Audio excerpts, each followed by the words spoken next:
So we've got some fresh updates on the Galaxy S25 Ultra, and there's even chatter about the possible return of the Galaxy Note. Well, let me drop some truth bombs. What's up guys, Sal here. So let's dive right into those rumors suggesting Samsung might be reviving the Note branding. So apparently some big tech sites and a few YouTubers are claiming that Samsung plans to rename the Galaxy S25 Ultra as the Galaxy S25 Note.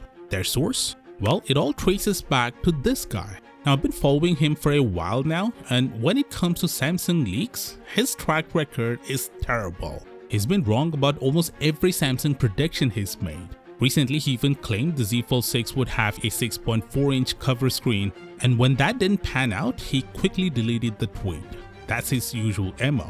And now he's backtracking, saying that while the S25 Ultra won't be renamed, the S26 Ultra might be. This is classic fake leaker behavior. Throw out predictions far enough in advance that when they inevitably don't happen, no one remembers. But don't waste your time calling this guy out. The main thing to know is that this rumor is nonsense. I can guarantee you that the S25 Ultra will stick with its name, and so will the S26 Ultra. I'm so sure that if Samsung rebrands the S25 Ultra as the S25 Note or the S25 Plus as the S25 Pro, I'll shave my head on camera. How am I so sure?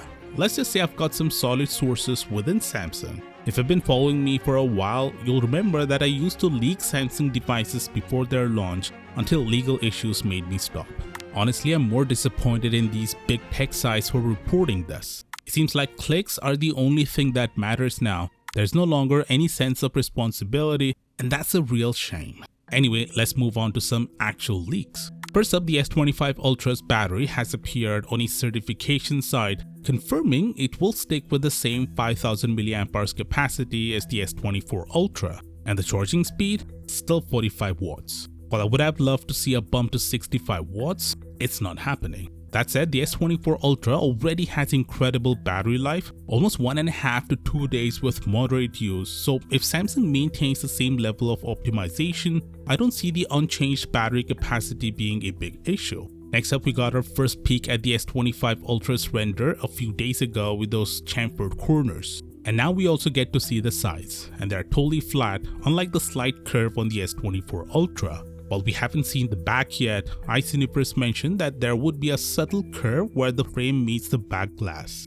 Personally, I still think the S24 Ultra looks better, but it's too early to make a call based solely on renders. I mean, I initially hated the Galaxy Watch Ultra's design when I first saw it, but now I think it's one of the best looking watches I've worn. According to iSuniverse, the final S24 Ultra design will blow us away, so let's wait and see. By the way, this new design isn't just for looks. It also improves the aspect ratio while increasing the display size without making the phone bigger. Specifically, the S25 Ultra will sport a 6.86-inch display, up from 6.79 on the S24 Ultra. More importantly, the display will be wider while the phone's body becomes narrower. The display width is increasing from 72.3mm to 73mm, but the overall width of the phone will shrink from 79mm to 77.6. How does that work? Well, Samsung is reducing both the bezel and frame size, which improves ergonomics and makes this phone more comfortable to hold for extended periods.